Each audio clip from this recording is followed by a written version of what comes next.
Jasage de jeu de rôle qui est là pour son résumé de partie de brigandine. L'introduction de cette partie, c'était le soir, le soleil qui commence à se coucher et les invités qui arrivent en prévision du bal du lendemain. Donc nous avions comme invité Saski, Fullrad, Eric. On a bien ri, c'est comme Eric, mais il sait pas écrire son nom, il y a mieux I au début. Allô, m'appelle Eric. Asmund, Thorsten, Dagmar et Luthor. Donc, la première scène se passe, c'est Jürgen qui s'en va voir Maria. Et il s'en va parler de mariage avec Jürgen. Tout d'abord, ce qui frappe la scène, c'est à quel point Maria fait des éloges à Jürgen. Il est beau, il est grand, il est fort, il est merveilleux, il est tout. Elle dit jamais qu'il est intelligent, là. Surtout au moment où il commence à parler de mariage, puis que lui, il veut épouser Agnès. Pauvre fou. Elle est déjà dans notre famille. Tu peux pas. On fait des mariages d'alliance. Ça marche pas comme ça. Je veux dire, on gagne rien à te marier avec elle. Tu sais, on gagne pas de nouvelles terres, on gagne pas de nouvelles alliances.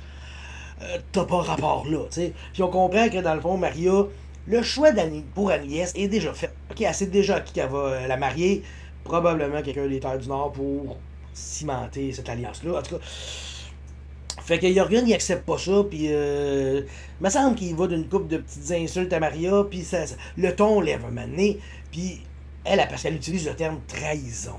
Pis ça, on fait pas ça, tu sais. Fait qu'elle essaie de le faire passer pour un trahi devant les quelques gens qu'il y a dans la cour et dans la salle, puis bon.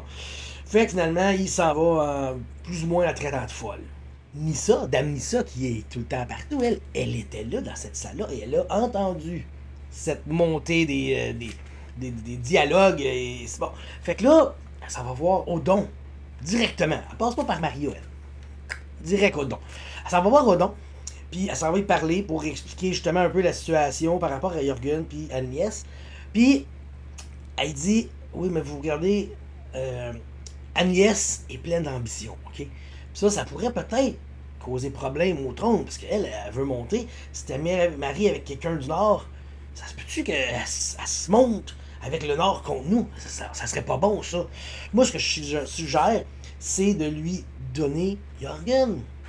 Ça couperait sous le pied ses ambitions, ses possibilités de rébellion. Elle serait mariée avec quelqu'un du coin. Hein? Ça serait ça. Puis Jürgen, lui, ça le calmerait.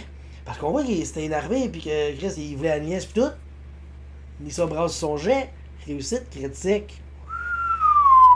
Je pense que ça n'a pas tombé dans l'oreille d'un sourd, ça a tombé dans les oreilles de Odon, le genre de futur roi, puis en tout cas, on va voir ce que ça va donner. Petite interlude ici, on voit Karl qui est en train de se frapper les mains, parce qu'il a tué un innocent en faisant appel à la puissance de l'unique. Il s'en veut, il s'automutile comme il aime faire tout le temps. D'ailleurs, Christophe se lève de sa chaise et s'en vient fouetter Sébastien un peu pour le mettre dans son personnage. Là, on se souvient de tout ce qu'Agnès a fait la dernière session, tu sais, un petit peu de Jürgen, un petit peu d'Elena, ça a créé le bordel dans sa chambre, pis tout, tu sais. Fait que Nissa dit, non, c'est ça, Agnès se rafraîchit un petit peu. Elle se remet belle, elle se repomponne. Elle dit, bon, là, je vais sortir de ma chambre, faut que je sois belle, faut que je sois classique. Elle se prépare. Ensuite, elle peut revenir dans la grande salle, et en se rendant à la grande salle, elle croise Jürgen. Mais elle croise aussi Nissa.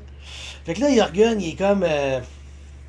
Je sais pas le terme, mettons, émoustillé par Agnès, puis là, il a aveu, puis tout. Puis là, Nissa, elle vient le pogner, puis elle dit, là, tu y touches pas, là. Puis elle lui dit une phrase très importante que Jürgen ne comprend pas. Ne gâchez pas tout. Là, elle continue son chemin, tu sais. Puis elle va lâcher une phrase à Agnès aussi. Vous allez devoir choisir entre Jürgen ou un Nordique. Tu vois que Nissa, c'est elle qui est en train de prendre le contrôle du mariage. C'est elle qui met les briques. C'est elle qui va fortifier la baronnie. Parce que, c'est ça qu'on apprend. Nissa travaille pour la baronnie. Elle travaille pas pour le baron. Elle travaille pas pour Maria. Elle travaille pas pour Jürgen. Elle travaille pas pour Agnès. Elle travaille même pas pour elle, esti. Nissa travaille pour la baronnie. Faut que ça prospère. Faut que ça marche. Faut protéger les failles, faut anticiper les coups, faut anticiper l'ennemi extérieur, l'ennemi intérieur. C'est d'une beauté voir Pat travailler ce personnage-là, incroyable. Et encore une fois, Anissa retourne dans la chambre avec Agnès pour réaliser que le bordel il est encore pire que la veille là. Ça commence à chicoter Nissa. Il y a quelque chose, on n'en fera pas de coup pour l'instant. Fait que là, on revient à Carl, qui est en train de s'auto-mutiler, puis il va pas de main morte, tu sais, parce que dans un château cathédral, il y a une pièce dédiée à ça pour s'expier ses pénitences, puis ses péchés, puis tout. Mais Carl, il va d'ardeur vraiment, tu sais, il va pas. Il y a une maladie mentale qui est embarquée là-dedans, on va se le dire. Il est rendu un peu fou, tu sais. Et avant que je me frappe, l'aveugle, on se souvient de l'aveugle, là, le frère, je me souviens plus de son nom, mais en tout cas, il est aveugle. Il me pogne la main, puis il m'empêche. Puis là, je le regarde, là, je vois qu'il me voit pas. Fait que mon visage s'adoucit. Là, il me parle, puis là, Carl, il parle de ses craintes.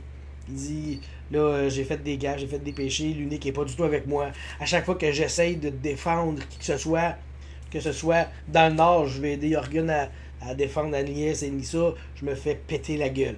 Après ça, je reviens chez nous, il y a des membres du culte qui essayent de tuer Hans le luthiste, le joueur de lutte. Puis ils attaquent ils m'attaquent moi, puis ils veulent attaquer à la limite l'herboriste. L'unique me drop là. J'étais capable de me battre. Ok, j'ai un problème. L'unique refuse mes bras, refuse mon épée, refuse mon bouclier. Et il est comme un peu triste et il doute de lui. Mais l'aveugle, lui, il me craint ça. Il m'encourage, puis il me dit, c'est quoi, tu doutes de toi, tu doutes de l'unique? Non, l'unique a choisi pour faire une tâche, puis tu vas aller la faire, là. Fait que là, il me demande qu'est-ce que je dois faire. Puis je fais comme, présentement, la seule conviction que j'ai, c'est que la tête d'Elena doit tomber. Je dis, ben, qu'est-ce que t'attends? Arrête de te frapper, puis vas-y. C'était weird parce que là, on va parler en Sébastien. Je me dis, Chris, le gars il part, puis je m'en vais couper une tête de femme. Là. C'est sûr qu'il faudrait que j'aille le faire, t'sais, en prévision d'un bal. Je dis, mais le personnage, il est convaincu. Il y avait des doutes, mais il était reconvaincu. C'est ça que ça va faire. Là, il s'en va, je sors mon épée de mon fourreau, puis je la porte à ma ceinture comme si elle était serrée, puis je me cache, puis là, je m'en vais couper la tête d'Elena. C'est ça que je m'en vais faire, là. Fait que je pars à la recherche de Nissa, parce que Nissa est capable de trouver tout le monde, elle sait tout où ils sont tous. Je réussis à la trouver, puis je dis on va aller voir à la chambre d'Elena. Fait que là, on rentre dans la chambre d'Elena, elle est barrée, c'est pas un problème pour Nissa. Elle débarre la porte, j'arrive, ok, il n'y a pas d'Elena ici. On ressort, puis en ressortant, on croise Agnès, qui fait qu'est-ce que vous faites? Ah ben je cherchais Elena, tu sais. Puis faut que j'y parle. J'étais un peu choqué. Elle dit, ouais, mais pourquoi, là, qu'est-ce qui se passe? Là, elle check si la porte est ouverte, puis la porte est débarrée, puis elle dit, vous êtes rentré dans sa chambre. Je dis, ben, la porte est débarrée, j'ai ouvert, j'ai regardé, je l'ai pas vue, tu sais. On n'en met pas trop, mais Agnès, elle a des doutes, elle, là-dessus. Fait comme, ok, tu sais. Puis là, je dis, bon, ben, je vais aller voir ailleurs. Puis, ah oui, c'est vrai, le ton monte un petit peu encore avec Agnès, parce que je dis qu'il faut que je la trouve. Puis là, j'ai des doutes sur elle, puis je pense que j'ai dit que Elena, faut y faire attention, c'est une salope de cultiste de l'envie, puis elle veut ruiner Agnès. Puis là, Agnès, elle tombe un peu sur la défensive, puis là, je dis, ben viens d'abord, viens avec moi, je vais te montrer quelque chose. Fait que je pars avec Agnès, puis je m'en vais dans les catacombes, aller dans le temple que j'avais trouvé avec Nissa, tu sais, Nissa, elle avait vu une porte, on est là, je dis, viens on va aller voir ça, puis on descend dans les catacombes, j'amène une dame de la cour montrer les bas-fonds du château pour justement montrer la vérité. Nissa était là aussi lors de cette discussion-là. Elle dit je vais aller chercher Jorgen. Fait que Nissa part chercher Jorgen. Moi je pars avec Agnès et on descend dans les plus profondes ténèbres du château. Là on s'en va, tu sais. Pogne une torche puis tout. Puis là à ce moment-là, on dirait que Agnès, justement, elle dit non, Elena est pas là. On dirait qu'elle défend Elena. Tu sais, mon personnage n'en fait pas de cas. Et un moment donné, elle dit de quoi, je sais trop, je me revire et elle arrive avec une torche, puis esti, Agnès, la dame de la cour, Madame Freispett, elle essaye de m'attaquer puis de me tuer avec une torche d'en face. J'évite le coup. Là, je réalise que Chris, c'est une folle. Elle veut m'attaquer. Elle doit être là, je commence à penser qu'elle est dans le cul, puis je pas mal de plus en plus, tu sais. Fait que là, je me recule. Là, elle a crié, ah, elle fait pitié, elle essaye même de dire, elle fait de la projection. Elle dit que c'est moi qui est dans le culte de l'envie, c'est moi le problème ici. Mais là, Nissa et Jorgen arrivent à ce moment-là. Là, ils voient ça, une engueulade entre nous deux. Fait que moi, j'en profite, pas que si je la désarme, j'enlève sa torche. Et là, elle essaye de jouer la victime, elle s'en va se pitcher dans les bras de, là, je sais plus si c'est Nissa ou Jorgen. Elle s'en va se cacher là, je pense qu'elle s'en va voir Jorgen. Puis là, je parle à ce style-là, non, Agnès, t'es corrompu, là, tu viens de faire ça, ça se peut pas, tu m'as attaqué, puis tout, non, c'est toi qui m'as attaqué, c'est une chicane d'enfant. Mais, autour de la table, là, c'est cool, parce que la tension, elle monte, puis on commence à faire, c'est quoi, là, on réalise vraiment qu'Agnès est dans le culte de l'envie. On réalise vraiment que Andréane a caché ça tout le long. Elle jouait son personnage. On sait pas quand est-ce que c'est arrivé. Est-ce qu'elle a été corrompue? Fait que là, on le voit là. Agnès est rendue une cultiste de l'envie. Agnès est une cultiste de l'envie. Carl, il s'en va tuer les cultistes de l'envie. Ce qui est très drôle, c'est que hors game, là, Sébastien et Andréane se parlaient un moment donné. Puis je dis, ouais, mais tu sais, mon bonhomme, un moment donné, il va tuer le tien, peut-être, on le sait pas. Quand j'ai dit ça là, dans notre cuisine, là, pendant qu'elle faisait le souper, puis que moi je faisais les assiettes des enfants, je sais pas, je le savais pas ça. Puis elle avait bien joué son jeu, je l'avais jamais vu, ça s'est juste dit comme ça, comique. Là on arrive à la table, puis c'est pas mal vers là qu'on s'en va, là, tu sais.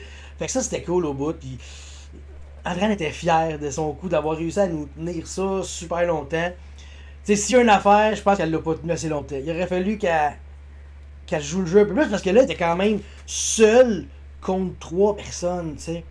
Puis là, je fais comme, bon, là, on devrait avoir de la merde, il va y avoir un combat, quelque chose. Fait que moi, je te pars un spell qui donne plus 1 d'armure puis plus 1 de dégâts à moi et mes alliés. Mais moi, là, quand je choisis mes alliés, là, je choisis Organ puis je choisis Nissa. Je choisis pas Agnès, tu sais. Puis, à ce moment-là, Christophe a comme pris un peu la narrative d'Agnès en disant « Frappe, attaque! » Fait que là, puis là, après ça, Agnès, elle sauve. Le démon arrive. Christophe nous montre une photo du démon. Ça va être un combat. Jürgen, il sort ses armes parce que là, il va se ramasser contre un démon. Moi, je me reviens, puis non, moi, c'est Agnès que je m'en vais trancher. Puis je pars à courir après. Fin de partie. Fait que la prochaine partie, on va commencer. Ça va être un combat épique. Carl qui va poursuivre Agnès. Jürgen qui va affronter un démon. Nissa qui va. On le sait pas. Je sais pas. Elle va faire de quoi? Elle va parler avec le démon puis le rendre gentil. Je sais pas. Elle est tellement forte. Fait que la game a fini comme ça sur un cliffhanger de calibre triple A supérieur. J'ai vraiment hâte à la prochaine session, c'est sûr. Là. Puis on va finir cet arc narratif-là. J'ai vraiment hâte. Ben oui. Merci Christophe pour cette partie. Puis je vais vous résumer la prochaine bientôt. On va y voir combien de personnages dans la prochaine. Pour vrai, là, on est tous stressés. Pour vrai, on capote tout.